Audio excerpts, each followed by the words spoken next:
তানিয়া আক্তার, কুমিল্লা। ও আমার মেয়ে। ওর জন্মের একদিন পরে খিঁচুনি হয়েছিল। খিঁচুনি থেকে এরকম অনেক ডাক্তার দেখাইছি, তারপরে এখানে ঠিকানা পাইছি ফেসবুক পেজের থেকে, তারপর এখানে নিয়ে আসছি আর কি। হাঁটতে পারে না, কথা বলতে পারে না, কাউকে ডাকতে পারে না আর কি, দাঁড়াইতেও পারে না। খিঁচুনি হয় এই জন্য আসছি আর কি। কথা বলতে পারে না, দাঁড়াইতে পারে না, এই জন্য। খিঁচুনি হইলো কাঁপুনি হইতো আর কি। জি জি, হাত পা বাঁক হয়ে যেত, মুখ হাত পা চোখ বাঁক হয়ে যেত। ইঞ্জেকশন দেওয়ার পরে তারপরে যাইতো। বেশি ছিল, অনেক জায়গায় দেখাইছি, প্রচুর কান্না করতো। একা একা থাকলে কান্না করতো, মানে রাইখা কোনো দিকে যাওয়া যায় না।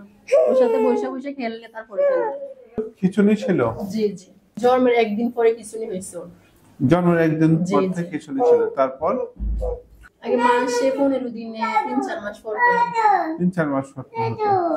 এখন কি আগের চেয়ে কমছে ওষুধ খাওয়ানোর পরে? জি জি, দাদুরে ডাকে, দাদুরে বেশি ডাকে, দাদুরে বেশি, দাদু মানে ডাক দেয়। ঠিক আছে, এগুলো আগে এগুলো ডাকতো না? না না না, আগে ডাকতো খুবই কম ছিল। কম, জি খুবই কম ছিল, এখন পরিমাণটা অনেক বেশি বাড়ছে।